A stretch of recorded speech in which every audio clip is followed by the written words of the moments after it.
I cannot stay away from the Dollar Tree, so today I'm sharing 5 new projects that you can make with materials from the dollar store. I love going to the dollar store. It is full of treasures. Today we'll be in the craft section, plus a few other aisles, even making a stop in the food aisle for materials for these projects. I found some amazing new products that are great for sewing. Today I'm sharing 5 simple projects that are useful, adorable, and make great gifts. So grab your dollar store bags and let's get sewing. Let's start with my absolute favorite. This project uses slap bracelets that you can find in the party favor section, and we are going to use them to make a wrist pincushion for your sewing space. These slap bracelets are so fun. I love slap bracelets. I always have. And so I'm excited to have an excuse to use them in my sewing room. I also picked up some fat quarters from the fabric section.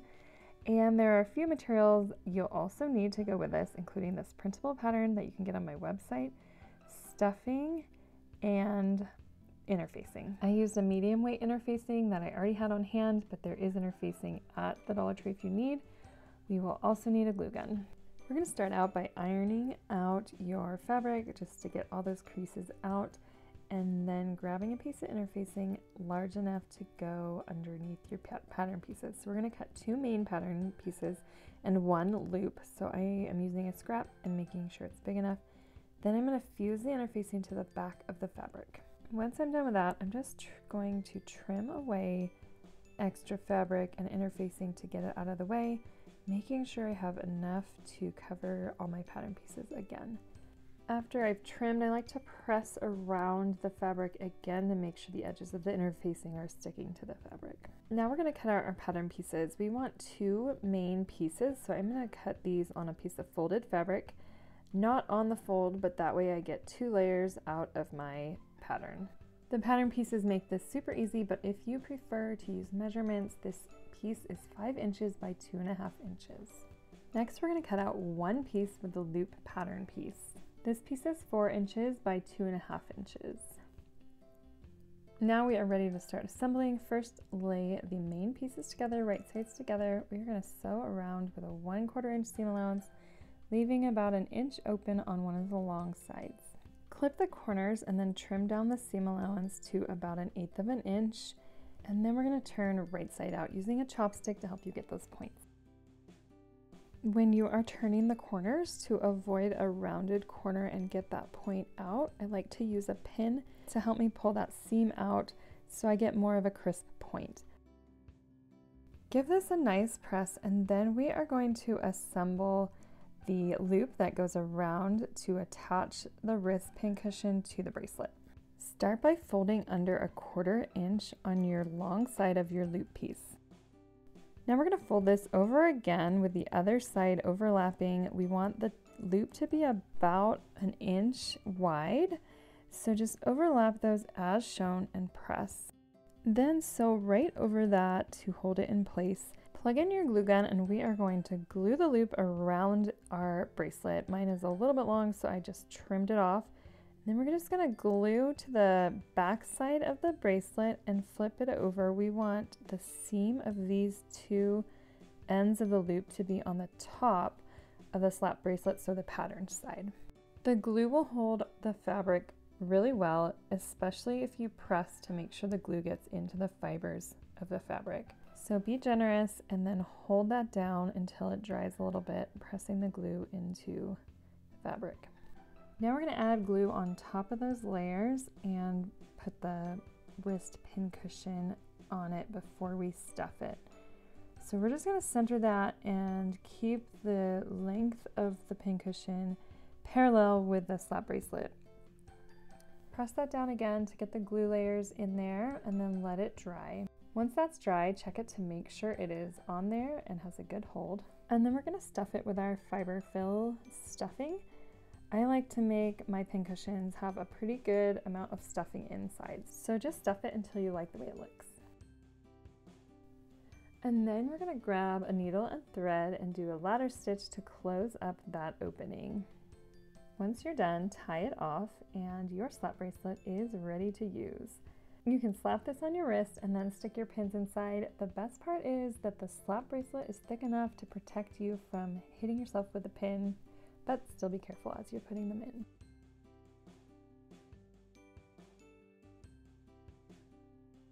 For this next project, we are going to take a basic hand towel and spruce it up with an applique shape. So I found my favorite fat quarter from the craft section, and then you can print off this applique towel template. This is a cute heart. You'll also need Heat and Bond Ultra. This is the one in the red package. This is great for appliquing, but they don't sell it at the dollar store. We're going to start by cutting out heart template, and then cut a piece of Heat and Bond big enough to cover the template. Then open up your fat quarter, and we are just going to cut out a piece big enough for the Heat and Bond. That way we can get the rest out of our way. My fabric always comes off those fat quarter rolls really crinkled up, so I like to give it a press. And then we're going to put the Heat and Bond sticky side down right on that fabric and use your iron to secure that onto the fabric. Before we peel it off, we need it to dry all the way. So wait a second and then peel the backing off. After you peel the paper backing off, you will see the shiny adhesive has stuck to the fabric and it is dry. So now we're going to put the heart template on the top of that fabric and cut it out really carefully using your fabric scissors. Make sure that when you are cutting, you are putting the scissors right in your last cut so that you get a smooth edge, and then carefully curve around the top curves of the heart. Now we're going to open up this towel, just clip off those little plastic things that hold it together, remove the tag, and then we're going to open this up and find the center. The marks of the fold will help you find the center, and I'm just going to find a nice place for my heart and then use an iron to press it on. As you press, that Heat and Bond will reactivate and melt into the towel. Then we're going to sew around the applique 1/8 inch from those raw edges. I like to use a smaller straight stitch, so about 2 millimeters or 2.2 millimeters, somewhere in there. Make sure you pivot at the points and go slowly around the top curves of the heart so you get a nice stitch. Once you're done, clip those threads and your applique towel is ready to use. I like to fold it back how it came, and then you can loop this over a towel holder in your bathroom, and these also make really cute gifts. This next project uses faux fur. I didn't know that the dollar store had this until I saw it at one of my stores. This is just the cutest little piece of fur that is perfect for a craft project. So today I'm going to show you how to make a pom-pom out of fur that you can add to different projects. You can download this printable on my website. We're also going to need embroidery floss and an embroidery needle and just a little bit of fiberfill stuffing. Click the link in the description to access the pom-pom printable file. This has 3 different sizes. Today I'm going to make a medium size, and this will be a pom-pom that you can make a keychain with or add it to the top of a beanie. Once you have your pattern piece cut out, fold your fur in half. We're going to cut this out on the fold. We want the right sides to be together since it'll be much easier to cut on the back side. So faux fur is kind of has a high loft, so you're going to want to make sure you press this pattern piece down pretty well as you pin it. Then go ahead and cut around the pattern piece. You might have to clean up the edges like me after you have cut it out. Faux fur is notoriously hard to work with, so don't stress out about it too much. This needs to be mostly a circle, but it doesn't have to be totally perfect. Thread your needle and tie a knot on the end of the embroidery floss. And now we're going to use our hand needle to make gathering stitches. I'm making my stitches about 1/4 inch long with 1/4 inch in between, and these will be used to pull the edges of the faux fur into the pom-pom ball shape. Leave your needle on and pull together, adjusting as you go. Then finish those last few stitches, leaving that ungathered so that we have a space to put the stuffing in. Add your fiberfill stuffing. You'll just need a little bit to make your pom-pom hold its shape. And then once you're finished stuffing, we are going to sew the opening closed by using our needle to make stitches across that opening in kind of a random pattern. So just go across the opening, stick your needle in, and grab that fur on the other side. Make sure you're hitting the fur whenever you're making these stitches, and then we are going to tie this off with a couple of knots to hold it. When you're done, leave the pom-pom on that string with the needle attached. We are going to use that string to attach it to the beanie, or if you're making a keychain, you can use the string to attach it to the keychain. Use a lint roller to clean up all the fur on your work surface. I'm going to attach my pom-pom to the top of this cute beanie I found also at the Dollar Tree. To do this, you just need to put the needle through the top of your beanie and then attach it with a couple of stitches. I like to make the stitches go into the beanie and then back into the fur a few times to hold it on before tying it off.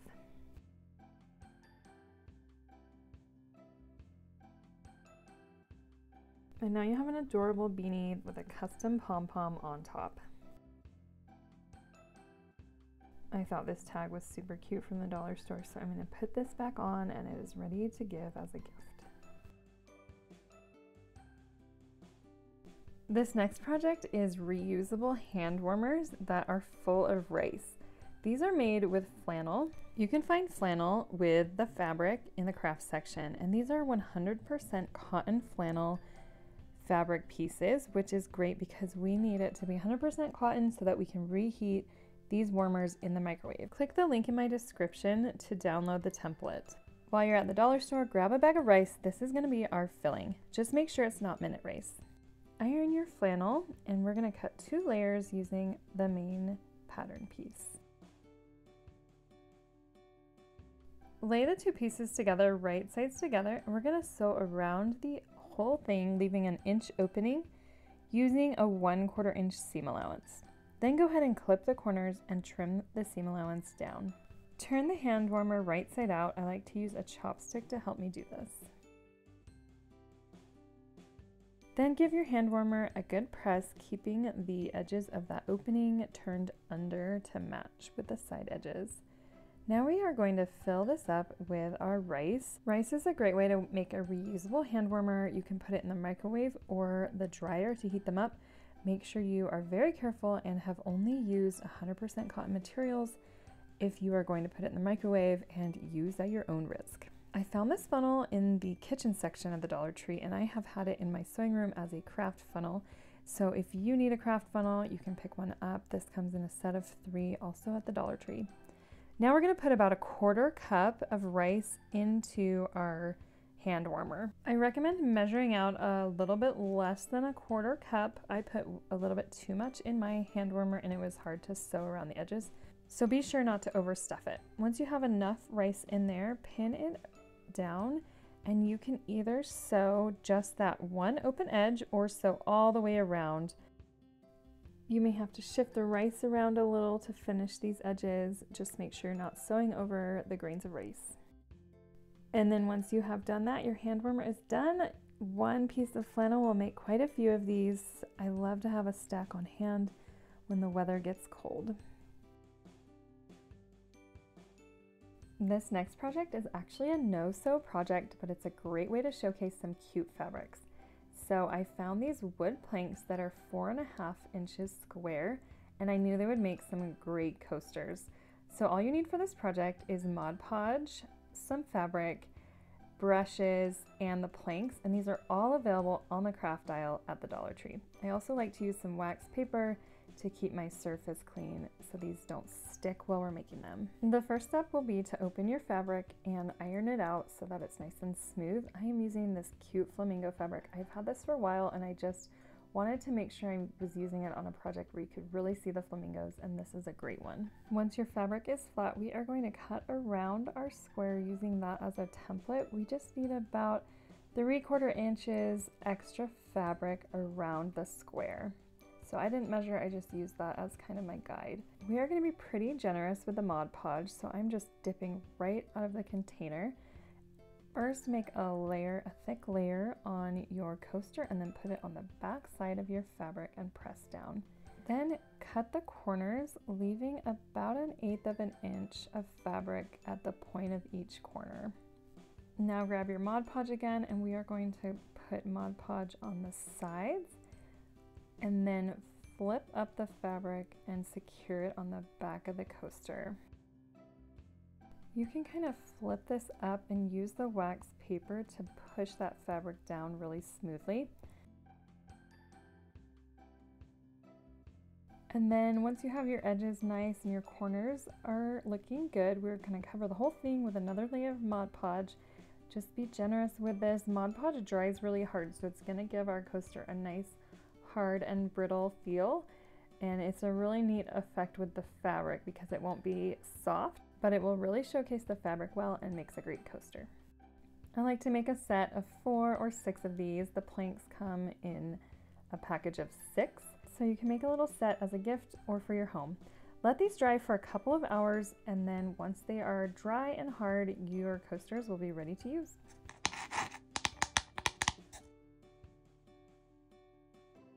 Thanks for watching. For more Dollar Tree projects, click the video above.